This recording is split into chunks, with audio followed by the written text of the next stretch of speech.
hurt you. Stay away from me! Wendy. Stay away! Darling, light of my life. I'm not gonna hurt you. You didn't let me finish my sentence. I said, I'm not gonna hurt you. I'm just gonna bash your brains in. I'm gonna bash them right the fuck in. Stay away from me! Don't hurt me!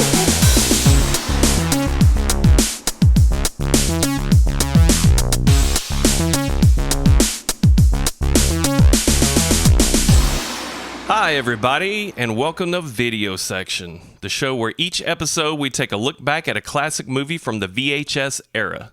My name is Josh, and his name is Steven. Steven, what it is, man? What it is, man? Nothing to it, man. Just looking forward to another episode. This is the next episode. Hey, hey, hey, hey. Smoke weed every day. Fuck yeah. I'm a little excited this week. I don't know if you are or not, but we actually happen to be talking about The Shining, originally by Stephen King. So, Stephen, what I guess we need to know to start every one of these episodes is whether or not you have seen this movie before preparation for the show. Yes, it has been in my collection. I watch it semi-annually. So I am very acquainted with this film. What about you? Same. Yeah, I've seen this movie many, many times. And it's also another one that I guess at any point that I had cable, I no longer do. If it was on, I would just put it on at any part, any point of the movie. I can watch this thing all the way through. I can watch scenes. I have no issue seeing this whenever possible. So let's do some facts about the movie. Fast facts. Facts.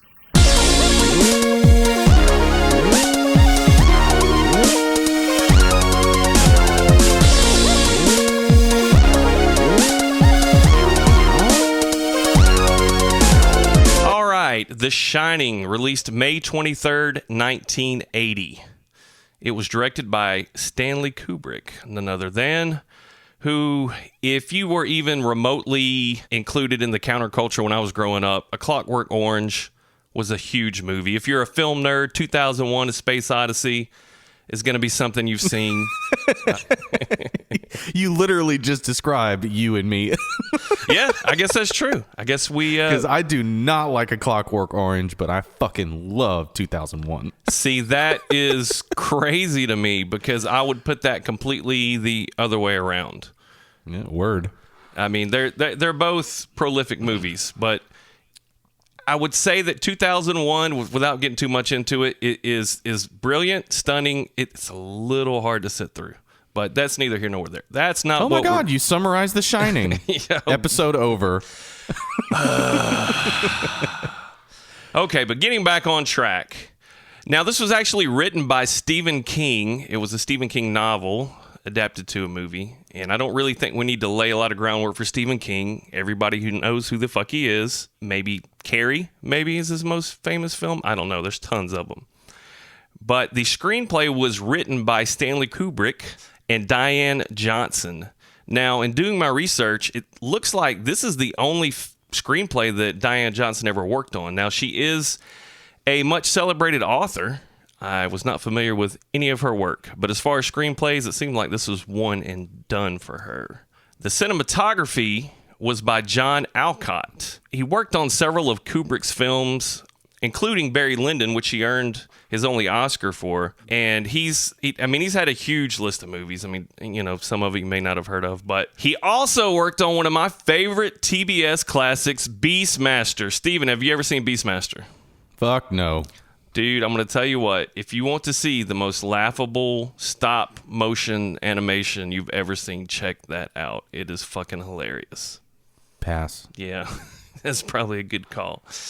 The main cast includes Jack Nicholson, and I mean, come on, again, do I need to tell you who Jack Nicholson is? Here's Johnny. Everybody listening seen at least 10 films with him in it, and that's maybe lowballing it. Shelley Duvall, who was in Annie Hall and Popeye. She played Olive Oil. As much as I've seen and loved this movie, I will always see her as Olive Oil. I don't know if you've seen that one either. She looks like Olive Oil even without knowing she played olive oil. Just as a person. Like you hear that and that's probably fucking perfect. And it was. Mm-hmm. Yeah. And rounding it out, Scatman Crothers, who was in One Flew Over the Cuckoo's Nest and the Twilight Zone movie and several other movies. Now, he's not a prolific actor. He was a prolific musician starting in the 30s, which is how he got his name. Scatman. Scooby-Doo-Bop-Bop. But Doobie-Doobie-Bebop. Shibba-da-bop-bow. He actually ended up in a ton of great films and did a really good job. We'll get into that. But the music was by Wendy Carlos, who I found it was very interesting. She helped in development of the Moog synthesizer. So if you know anything about music, I mean, even if you don't play an instrument, yeah, you've definitely heard of the Moog. I mean, it was huge. It was a breakthrough in synthesizer technology, and it makes a lot of sense because it seems like she was involved in a ton of projects doing synth work, like starting in the early 60s. Oh, yeah. Mm-hmm. Yeah. I don't really see through my research where she did a ton of other movie music either, but I know she had a very, very long career working on synth-style music. And she left an impression on this movie, I guarantee it. Yeah, she definitely did. I mean, she laid the groundwork for the next 40 years of horror films. Steven, I think at this point, could you just throw a little spoiler alert this way? Absolutely. For the two people that haven't seen this movie. Okay. Yeah. All right, everybody. Any discussion beyond this point can and probably will contain movie-ruining spoilers, of course, because you are listening to a movie review podcast. Duh. Don't complain that we ruin the movie for you. For like the one or two people that haven't seen it. If you have not seen the movie and you want to stop here and go watch it real quick, although you need to set aside like 3 hours, you can find it streaming on AMC, Amazon. I think you have to pay for it. Pretty sure you do. Yeah. It is also on Blu-ray, DVD. There's a 4K Blu-ray coming out if it is not out already. And it was also released on Laserdisc and, of course, VHS if you can find it. Absolutely. We wouldn't be talking about it if it wasn't. Nope. That's the name of the game. Fuck yeah. Cue the music.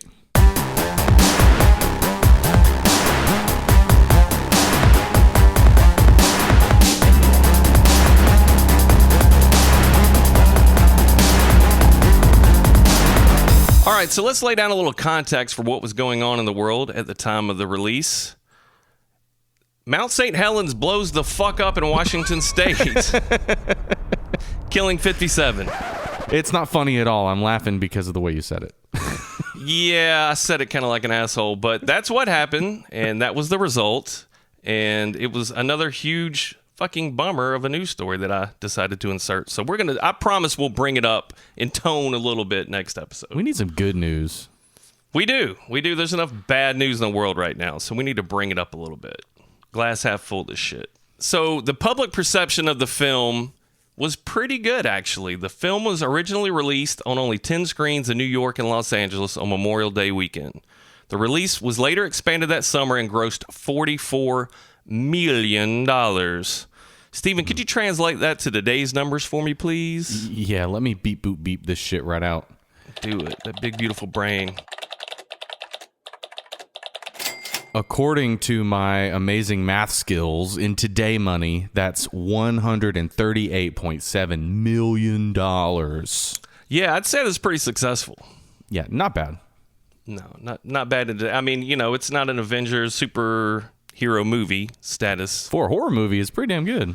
Yeah, horror, that's actually really good. So the movie opened to mixed reviews, most critics citing that it failed to deliver on both the Kubrickian grandness and the jolting scares of a horror film. I can kind of see that. I agree. Friend of the show, Roger Ebert, claimed that it was hard to connect with any of the characters. I agree. I'd actually probably also agree on that.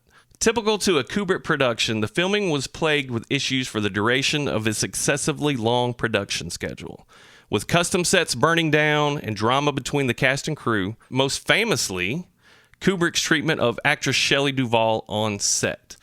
And from everything I can read, he was a real cunt to her on the set of this film. Maybe she deserved it. Maybe, I don't know. There are also a million conspiracy theories involving symbolism in the film. Those we will not get into. That would probably require an entire fucking episode of its own, and I also find them to be mostly ridiculous. If you are interested in those theories, there was a documentary released in 2012 called Room 237 that covers most of them. Steven, I don't know if you tried to watch that. I found it to be absurd and unwatchable, and I don't think I made it through the first 10 minutes. No, I didn't watch that, but Yeah, don't bother. the Red Death holds sway over us all. The Shining was one of the only movies Kubrick made that did not receive Oscar nominations in some shape or form. Though in the inaugural Razzie Awards, created to honor the worst in cinema, Kubrick and Duvall were both nominated. I think that's a little excessive. I think it's interesting. That was the first year of the Razzies. No, Duvall earned every bit of it. Kubrick, no.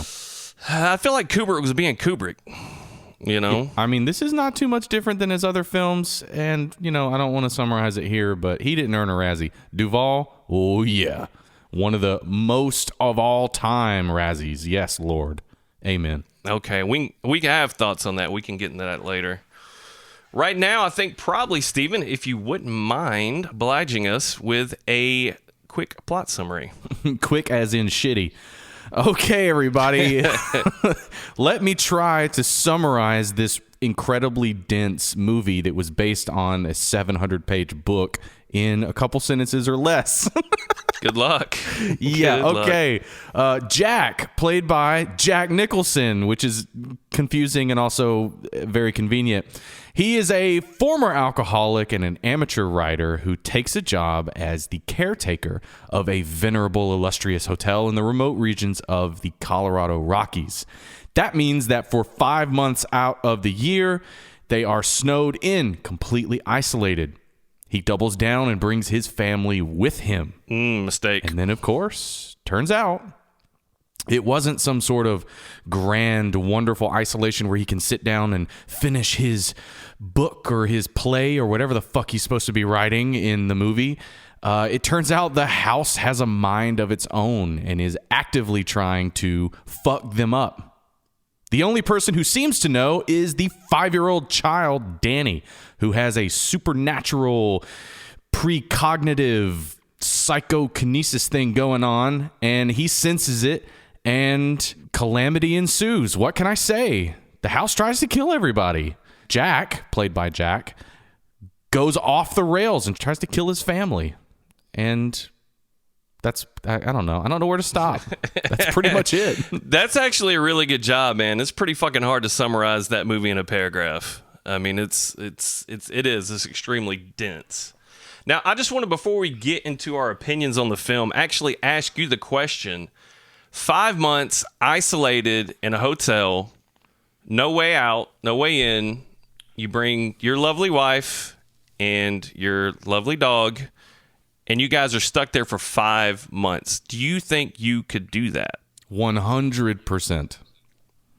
Okay, let me throw in a caveat. Okay. For whatever reasons, weather reasons, problems, you do not have the internet. You're in there exactly like they were in 1980. Mm-hmm. Yeah, 100%. Well, see, I like to think that I could. And then I kind of realize, as much as I'm not a very social person, in my spare time, I go to work every day. I see people, talk to people every day. To just not talk to anybody other than, a couple of people, my immediate family. I don't know if I could fucking do that, man. I don't think I would chop them up with an axe, but I think I would lose my shit. I know everybody's going to think that, I'm just bullshitting, but I really think we could. We lived in a van. Yeah. We lived in 10 square feet of space. We were camping basically the whole time. We didn't talk to anybody. The occasional camp person that worked there, I mean, that was like maybe we met 4 people the whole time. I'm pretty confident that we could do it. Yeah, that's especially considering the fact that this lady had access to an industrial-sized kitchen with all of the most incredible doodads and a pantry full of everything you could possibly imagine. I would be in there cooking for 5 months straight, and I'd probably gain 50 pounds. I was going to say, I didn't think about it. You are a damn fine cook, and that probably would be pretty tempting for you. And that's without the perfunctory, for $1 million, would you, stay in this place? Nah, just pay me for it, a reasonable rate, and I'm good. I mean, they're buying all my food anyway. Oh, yeah, that's true. Now, the deal breaker would be, number 1, the altitude, and number 2, the lack of booze. Yeah, the no booze I'm out. is a problem. I'm out. That is a huge problem. I think I would probably lose my mind. If I don't have proper distraction from the thoughts in my head, it's all over. All right, let me ask you this. Okay. We are a movie review podcast. We are not a book review podcast, but I do want to ask you, have you read this book? I actually have not. I've read a decent amount of King, but for whatever reason, this is not one of them. Okay. I never had until preparation for this episode, and this week I did read it. Not because I wanted to sit here and piss and moan about how the movie's not as good as the book, because 9 times out of 10, that's always going to be the case. I really felt like the whole time I've ever watched this movie, I have always been missing something. And I have. Okay. And everybody else has. And it's the characters. And actual character development? Character development, yes. And look, I'm telling you, this would not have added an hour to this movie. A little bit of backstory, a little bit of valuable exposition, as opposed to the ham-fisted shit they put in this movie, would have gone a long way. And I'll talk about that a little bit more in a little bit. Yeah, and I think in doing research, I read that there were definitely some things they could have done a little bit differently to maybe flesh out the characters, maybe move the story along a little bit more efficiently. But all in all, I mean, as a story, not having read the book, just the story of the screenplay, I enjoy it. Yeah, there's a few plot holes, but this has always been one of my favorites. Great story, man. I have no qualms with the story. I think it's really cool, and I think it's perfect for a psychological horror film. I mean, it's good. Maybe just not executed, in your opinion. The story is one thing, the writing is another. Okay, so the story I have no problems with. Even the things the plot points that they may have changed, not a big deal for me. The writing of it, the progression, the pacing, the characters, the script, the details. Yeah. That is where they really fucked up. Kubrick and Johnson both. And I think that's why Johnson only ever wrote one. Probably working with Kubrick had something to do with that too. Yeah, I imagine. And, he was never known to be the most easy person to work with. And you know what's something kind of just totally off the subject, but weird regarding Kubrick? For some reason, I always thought he was British. But when I started doing research for this, he's actually from New York. Yep, but I think he forfeited his citizenship, if I'm not mistaken, and lived in the UK for the majority of his life. That's probably what it is. I'm not confident about the citizenship thing, but I know that he immigrated to the UK.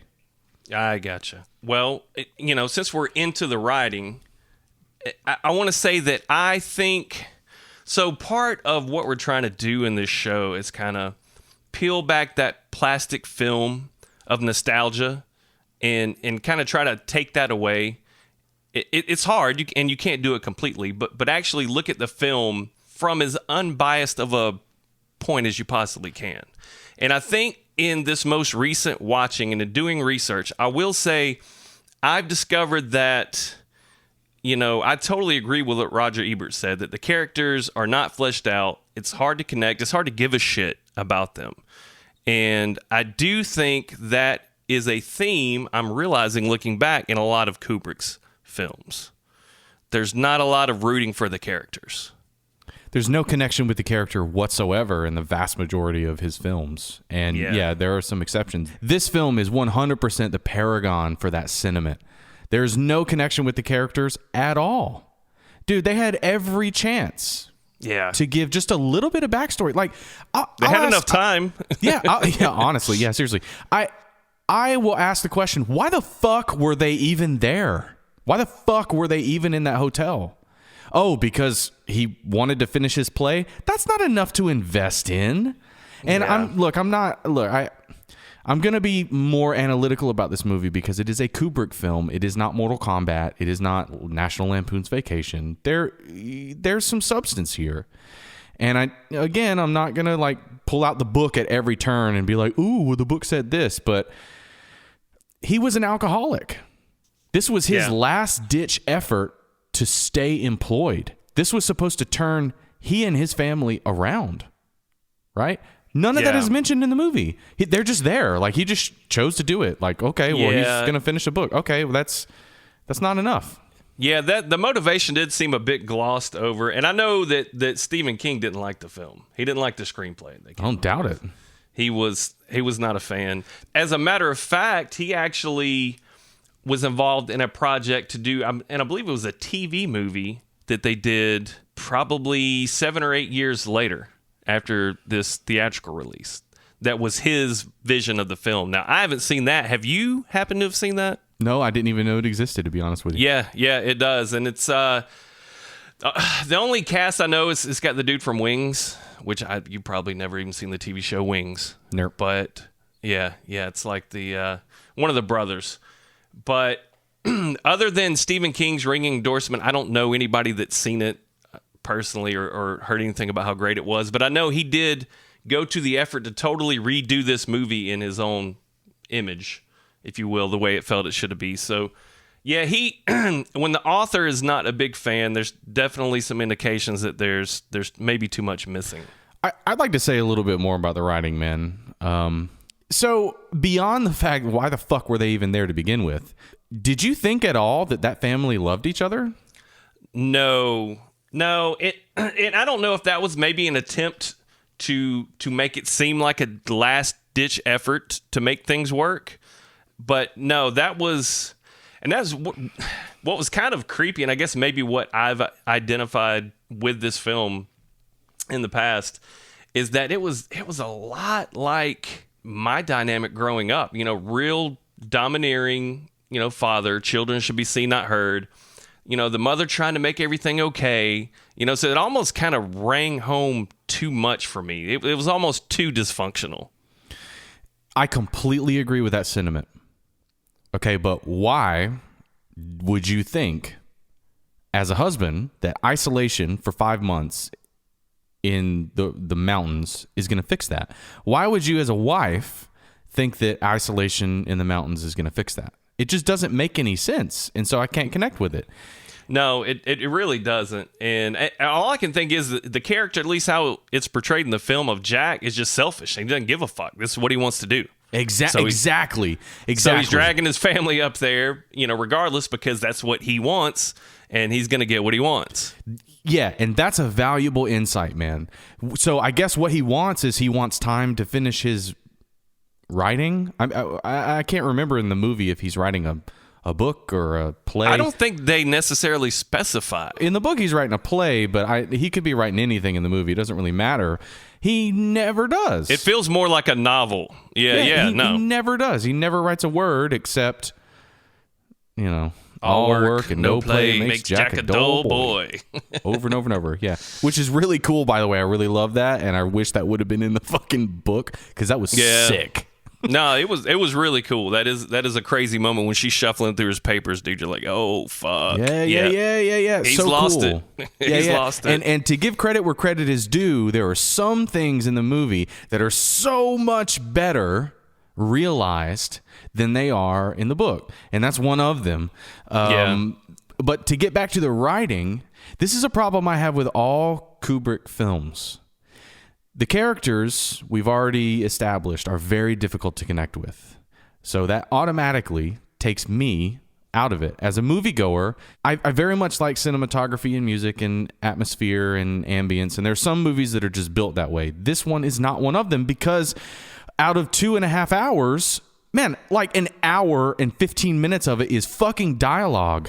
And the dialogue is so clunky and shitty. And the exposition is retarded, if I'm being honest. The only thing that really shines is Jack's monologues, because they are so fucking good. Yeah, they're really good. And I think this movie as a whole, as a cohesive unit, yes, I totally agree. But this may be one of the most quotable fucking movies ever. Absolutely, dude. His monologues are sick. It's like the whole movie was written around Jack's character. Yeah, it is. And I mean, those bar scenes are some of my favorite scenes in the film. Anytime he is speaking, that's my favorite parts of the film. Yeah. Fucking love the guy, and I love his fucking performance in this film. Yeah. And it's his dialogue, his monologue, his dialogue, his words are so well written. Whoever had responsibility over that really captured that character. Go ahead. ahead. And then, sorry, I don't mean to cut you off, but No, go ahead. In doing research, they were chopping this script up left and fucking right. I'd read a quote that Nicholson had actually, at one point during the film, got to the point where as soon as they handed him a script, he'd just fucking toss it because he's like, it's going to be different by the end of the day. Like, they were rewriting this movie the entire time they were filming it.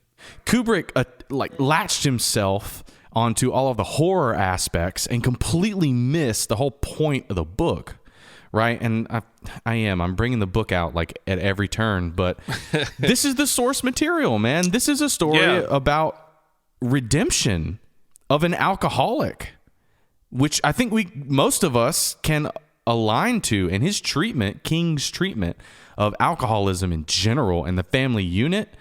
Oh my God, dude, so good. Like, there's really nothing that goes on in the book for like the first 2/3 except character development. And it is so poignant to me. I know for me, I can't speak for everybody else, that I just kept turning pages. And beyond that, the character in the book gets a little fleeting glimpse of redemption at the end. The whole time you're rooting for this guy. In the movie, Jack is a twat. He's an asshole the whole time. Yeah, if he's not an asshole the whole time in the book, then they did deviate wildly from the original source material. There's no doubt about that. But I think at the end of the day, when you're talking about a Stanley Kubrick film, at the heart of what you're going to discuss is the direction. Mm-hmm. And that's really what I want to get into because, like all Kubrick films, in my opinion, this movie is beautiful to look at. Yes. And I think that is the staple of all of his movies. They look like a Kubrick film. There's no other films that look like the films that he did. And just from the grand landscapes, I mean, this was one of the first uses of Steadicam. And I think it's highlighted in the scenes of Danny riding on the little big wheel tricycle. If you've seen this movie, that sticks out to you, I would think. Just the way he's rolling from the carpet to the hardwood to the carpet to the hardwood, just that steady shot following him around as he's going to meet the ghost twins for the first time. Mm-hmm. Or maybe it's not the first time. No. The first time he sees them when he gets in the hotel. When he's in the lobby, yeah, that's mm-hmm. right. That's right, mm-hmm. Yeah. So I don't think you can overstate how important Kubrick was to film and how unique what he did was. And I find it hard to think that anybody could come away from a Kubrick film not thinking, wow, that looked amazing. Now, whatever opinion you may have of anything else, the writing, the character development, that definitely seems to be an issue in his films. These movies are fantastic to look at and to watch. 100%. My dude is a visual language savant. I mean, I know there's a cinematographer involved, but I know that he was terribly, magnificently involved in every single piece of the production. This is a Kubrick film, like you said, and my dude knows how to tell a story with visuals alone. He doesn't need the sound. He doesn't need dialogue. Clearly, he believes he doesn't really need the characters. He tells the story visually, and man, from that standpoint, that alone is worthy of going down in history. I mean, they're in the Library of Congress, this movie is, and a lot of his other movies are. So I'm wondering, do you think maybe if Kubrick was born 60 years before he was, that he could have been the greatest silent film director ever? Ooh.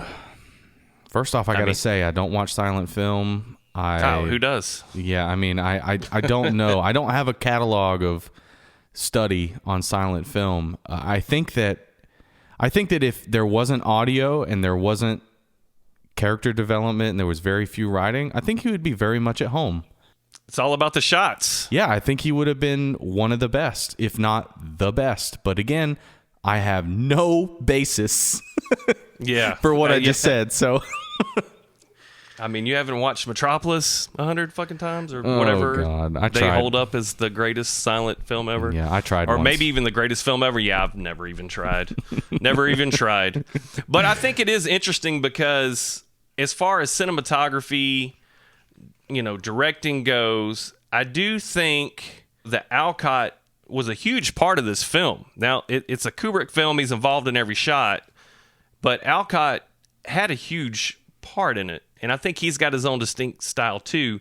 So to bring those two together, I think, is what really made this film, even beyond just a Kubrick film, it's kind of Kubrick with a twist. I mean, from the very beginning of the film, the overhead shots of, Jack driving up the mountain, that awesome score, like, it's just amazing. It really sets the tone to me when you start that film that this is going to be interesting. I want to know what's going on. And you may differ what the result is, but, it's one of the greatest opening shots, I think, and one of the most memorable, at least that I can think of.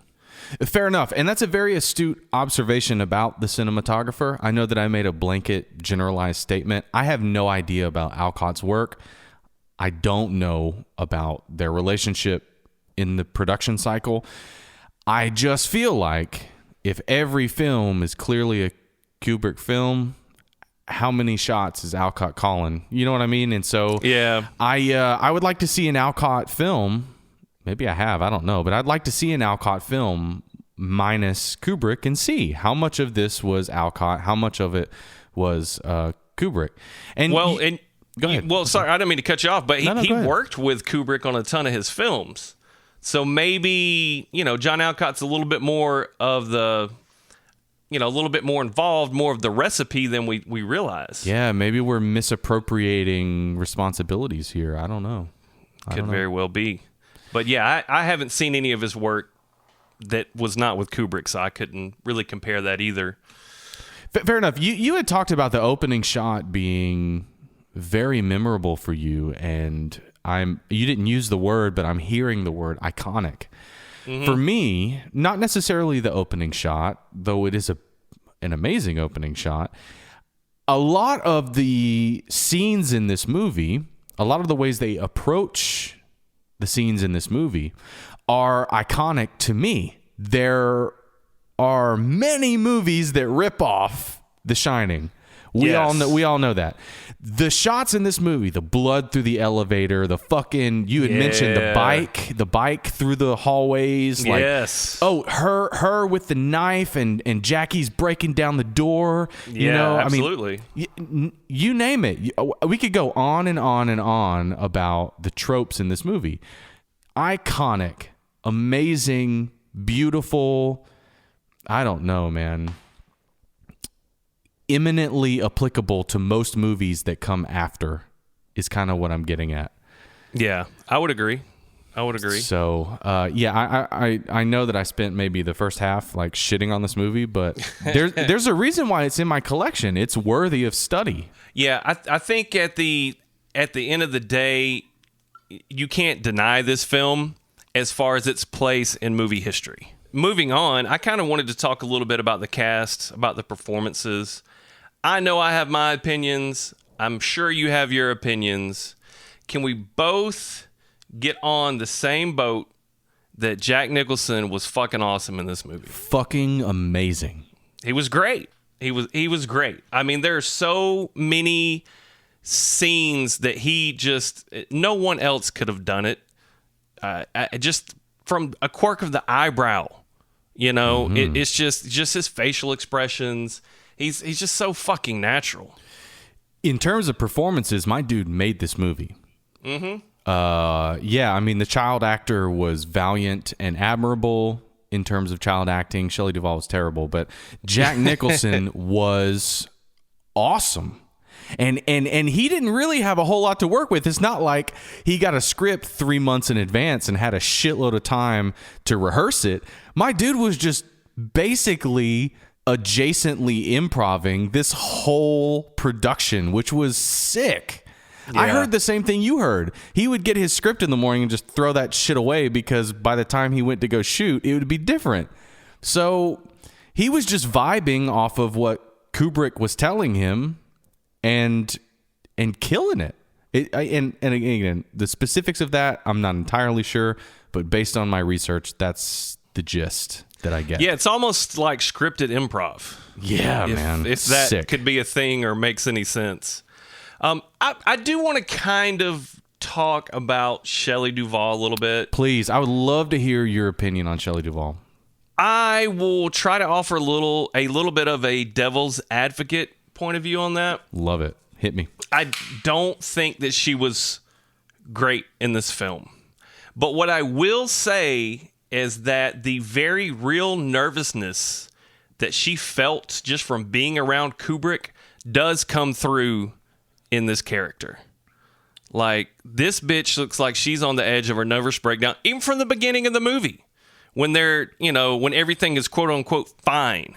She's fidgety. You can just tell this bitch is stressed the fuck out. And I think that very really tight butthole. Yes. Like a fucking real squeaker, man.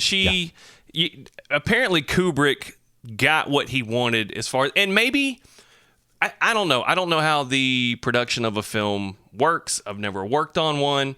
But I don't know that the director has a final say in everyone that's in the film.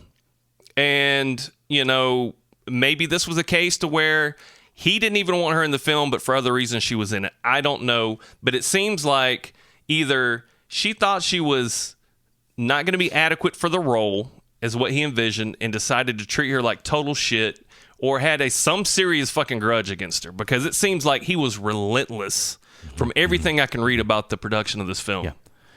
Well, here's my problem, is that Kubrick is famous for shooting his movies in chronological order. And for the listeners out there, a lot of movies are not shot that way. They're shot with budgets in mind. So if you're in Morocco for a scene and you revisit Morocco later in the movie, maybe in the third act and you're in the first act, you would shoot the first and the third act in Morocco while you're there. And sometimes not even in that order. Exactly. Like, you shoot the third act first, and like it makes the actors really work. Kubrick is not that way. For the vast majority of his films, he shoots them chronologically. Okay, so to talk about that, he should have turned on this nervous Shelley Duvall thing if that was his goal. He should have turned it on in the second act, because I agree. When Jack breaks down and goes haywire, that's when Shelley Duvall shines. Dude, she, oh my God, so memorable. Her, like, she's walking backwards up the stairs. She's like hyperventilating, and she goes into the pantry. She's dragging him around like the whole time. Awesome. She plays a great freaked out bitch.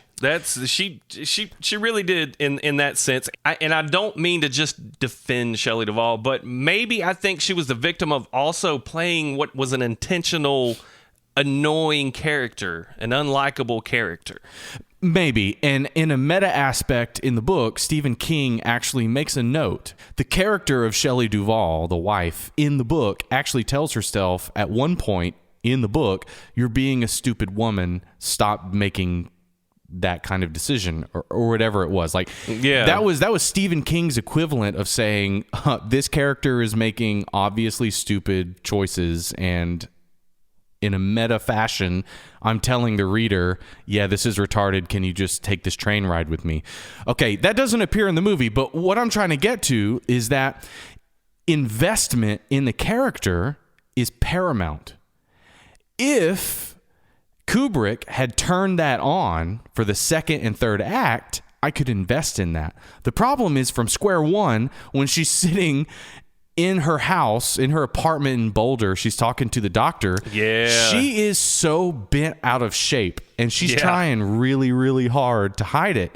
And everything until Jack finally breaks down is affected negatively by how Shelley feels. I feel she's acting. It is very contrived, and it takes me out. And I gotta say, it ruins the movie. Yeah, I don't know if I'd say it. For me, I wouldn't go as far as to say it ruins it, but it definitely is. She was a nervous wreck from the beginning. I don't think she needed to be. You know, obviously, you're looking at third act is where she fucking loses it.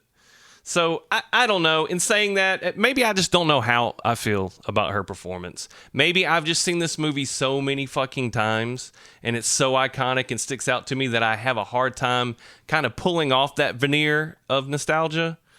But I don't have a problem with her performance. I can see the flaws in it, but it's also kind of hard to imagine anybody else in that role.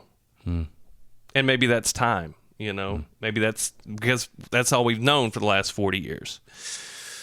But moving forward, I think we do need to touch a little bit on the music in this movie. I think we'd be remiss if we did not, because it is quite possibly the most iconic music in a horror film ever, only to spawn reproduction and recreation and downright theft in the 40 years since. Yeah, I'm looking at you, horror psychological movies that have been produced between the years of 2015 and 2020. Literally carbon copies of this movie.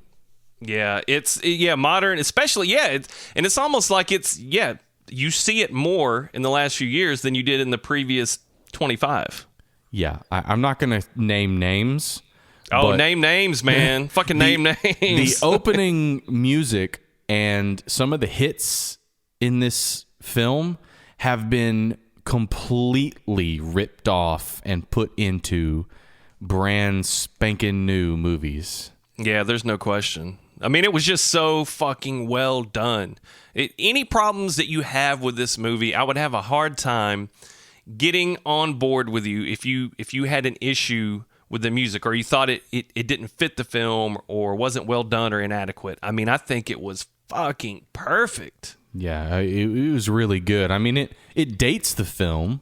It does to a certain extent, but then, I mean, you think about new horror movies. They're not coming out with scores. They're coming out with this. They're coming out with The Shining all over again. So I feel like we could probably, suck this movie's music's dick for a good while. We've said what we need to say, I think. That's a good segue into the sound of this movie. And I need to highlight it because I've got some things that stick out to me that I think other movies that were done in this generation of movies failed miserably at, and this one shined. Ding, ding, ding. All right.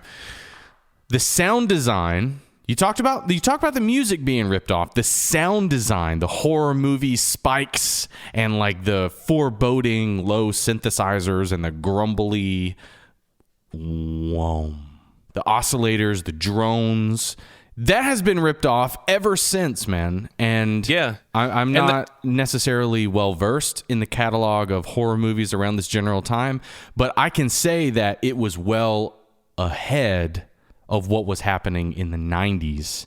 That foreboding sense of dread. Yeah. That is the sound design in this movie. And I'm not talking about music. I'm talking about hits, sound effects, that kind of shit. Absolutely stunning. I think this is one of the first instances I can think of the, did you notice like the heartbeat during like some of the tense scenes? Just the, and not like a fake, like an actual, sounds like a fucking recorded heartbeat. Yeah, just when she's backing up the stairs, Jack finally like fucking loses it. He's like backing her up the stairs and out of the room. Yeah. That was really cool to me, and that's something I actually kind of noticed for the first time watching it the other day. I guess there's a lot of things going on with the sound, so I never really specifically noticed it. But yeah, the sound was great. It is a little low. As an older film can be. And I don't know if watching it on a new medium like Blu-ray affects that. I mean, you wouldn't think it would affect it negatively. I don't know. You're the sound guy. Let's get into some technical aspects on that. Overall, the audio in this film is dramatically uncompressed when you compare it to any film after the year 2000. Compression is where you lower the high notes in terms of volume of the film, and you raise the low notes in terms of volume of the film. And so it becomes one giant same volume audio. This film is not like that. It is uncompressed. So the dialogue is relatively low and the hits are really, really loud. This one, however, differs in its peers by being crystal clear no matter what. Yeah, you got to turn up the volume basically to max. But the dialogue, you're not going to strain to hear it. And the hits, the shocks, they're not going to blow your fucking eardrums out, which is what I think most films don't do as well. That's a great point, man, because there's nothing worse than a movie's low, you turn it up, then all of a sudden the action happens and you blow your fucking speakers out. You did have to turn this up, but it was completely level. Very well mixed. The difference between mastering and mixed. So like mastering is the overall volume, the overall frequency response of what's going on in the film. The mixing is making sure that when it is brought up, it doesn't ruin your speakers. Yeah. There are many filmmakers that have since tried to emulate this and have failed miserably. The only highlight that I can call out recently is Ari Aster. Hereditary, Midsummer, those movies are very low in volume. You have to turn them up, but when you do, they don't ruin your sound system and wake up the whole neighborhood. Oh, okay. So it's a deliberate attempt on his part to not compress, to kind of do it kind of old school? I can't speak to that, but I believe so. I believe that it is. Okay. Films are better that way. Music is better that way, but unfortunately, when they're improperly mixed, that sucks. Yeah. The more technological we get, the more shit gets compressed anyway, just the way we receive information in music and films. Compared to playing it on a CD or playing it on iTunes, the amount of compression is just fucking undeniable. Oh, yeah. The iTunes thing is not only the loudness wars, so an overall compression, it's also an MP3 compression, which is a degradation of the signal in general. That's even worse. See, we learn shit on this show, everybody. All right, just to steer it back a little bit, there's kind of a couple other small things I want to touch on before we get out of here. I know that you had mentioned in a note that you were not a huge fan of the pacing in this film. I would say, if you want to kind of give your thoughts on it, I kind of have, I think, maybe an answer. I don't know if it's a great one, but as to why this film moves this way.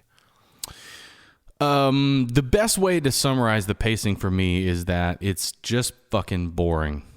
Nothing happens in the first act except exposition. And then somewhere in the second half of the second act, the movie comes alive and is just vibrant and beautiful, compelling and scary. And I don't want to sit through an hour of bullshit to get to the point. Yeah. And I totally get that. But I think that it's maybe a product of... So if you watch older horror movies, The Exorcist... love that movie. Well, maybe that's not the best example, but just the old style of horror from the 60s and 70s and then going into the 80s was very slow. This movie is kind of atypical of a horror movie of that time or maybe a little before, to where it's a very slow build-up throughout the entire movie, and then the third act is where everything happens. I guess it was maybe done to build a sense of dread. Maybe that's kind of why that was the style.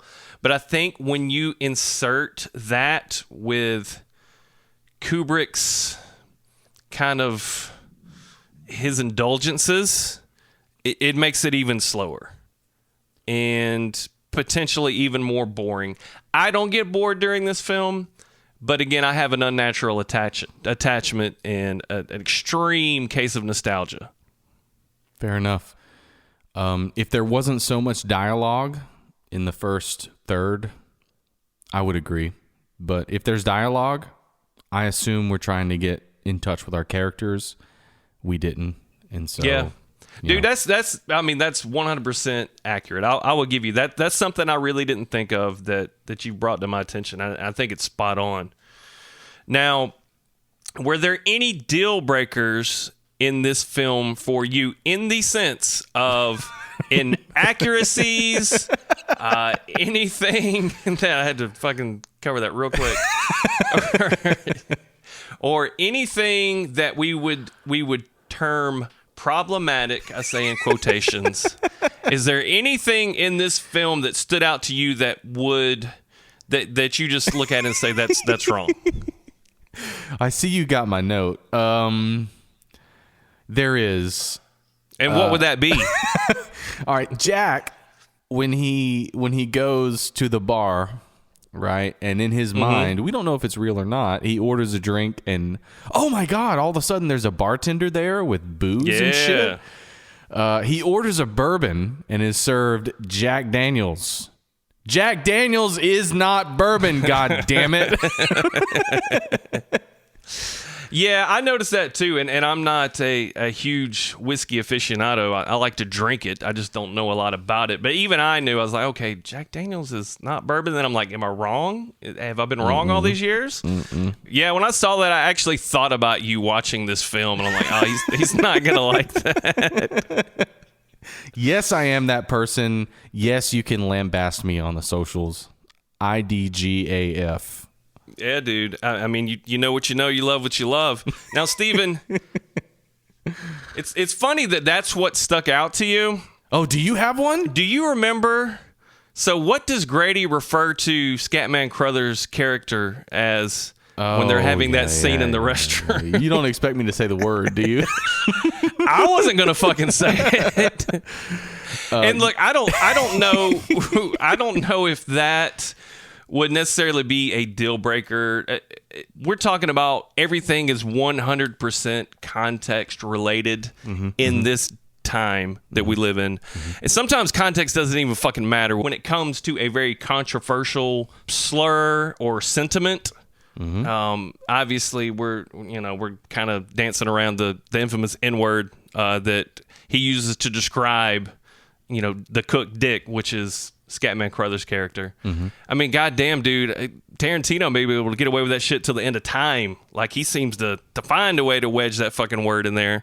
But yeah, that was the one. It's almost like watching this film in 2020, you hear that shit, you're not expecting it. You're not expecting to hear that word in 2020. So that one did kind of charge. Like, oh shit, yeah, I forgot about that. Like, that is something that might raise a few heads or cause some problems. Yeah, 100%. And absolute truth is that word is wrong no matter what. But in the context of this movie, Grady, I think, was the caretaker in the early teens of the 20th century. Well, no, he was the one that chopped up his wife and kids 10 years before. Oh yeah, fuck yeah, dude. Yeah, you're 100% right. You're 100% right. So even in like the 70s, that was still a no-go. You know what I mean? Yeah. So it was wrong no matter how you shake it.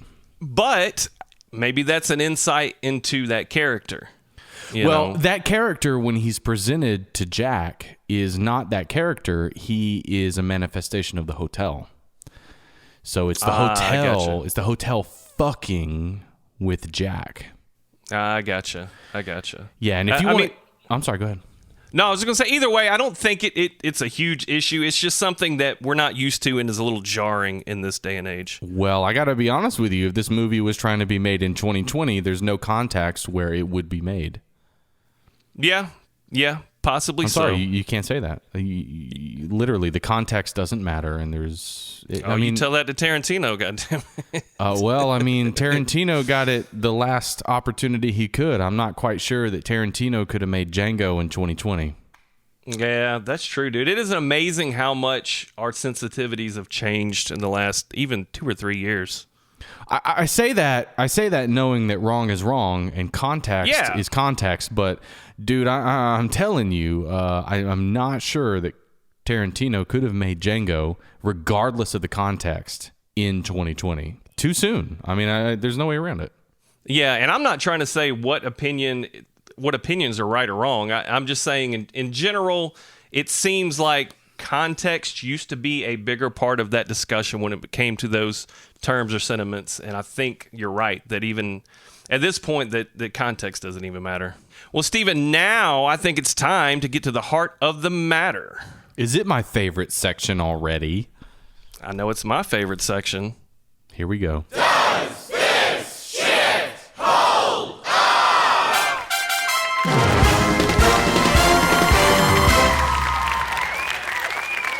Stephen, I need to ask you, as always, and be kind. Does this shit hold up? No. Yeah. I thought you may say that. No, it doesn't. It doesn't hold up. I'm sorry. From an educational perspective, great movie. From an iconic fucking idolization perspective, sure. Yeah, it holds up.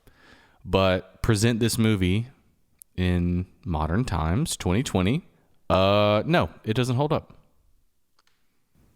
What do you think, man? I'm really interested to know. You know that there's... wait, how old are you? You're 40?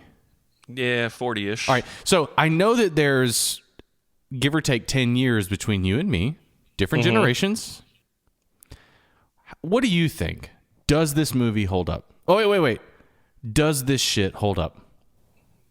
Yeah. So if you had asked me this question before we kind of took this journey to do this show, I would have said 100% absolutely. But with trying to look at this and completely strip away all my love and nostalgia for it as much as possible, I will say this movie, even though it is stunning to look at, this movie is outdated. And I think a big part of it, whatever you may think about the writing or the direction, character development, I think the pacing of this movie in that old school horror style is what really dates the film the most to me and makes it a movie that you could not hand to somebody who had never seen it before in 2020 and say, yeah, you're going to love this film. Yeah, and leave it at that. You got to give them some fucking preface. Yeah. Actually, you got to get into Kubrick. You got to talk about, his filmmaking styles. You got to lay a lot of groundwork before you just hand this fucking shit to somebody. That being said, not in the context of education or anything else. No, I'm not going where you think I'm going. Would you, just to an average person, your friend, a family member, would you recommend this movie? Just for viewing, just for simple viewing pleasure? No. Okay. No, I wouldn't. Would you? Maybe if you asked me what's one of my favorite horror movies, and I said, oh, okay, well, check this out. I like this a lot. Maybe. I don't think I'm going to convert any new watchers into this movie. I don't think I'm going to get, my kids or my little nieces and nephews to get into this shit at all. So probably not. Now, if you were trying to teach somebody about direction and from an educational standpoint, this movie, maybe even with all of Kubrick's movies or just this movie alone, would you recommend it for someone as far as film study? Of course. Any of Kubrick's films I would recommend for film study for various reasons.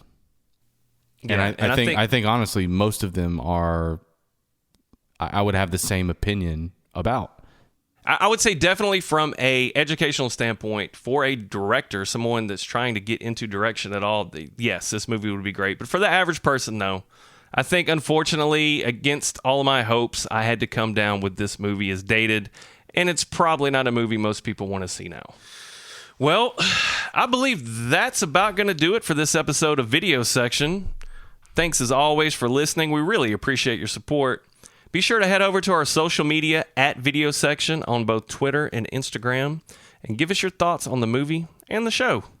And keep a lookout for what we have coming up next. I am Josh. His name is Steven. Goodbye, everybody.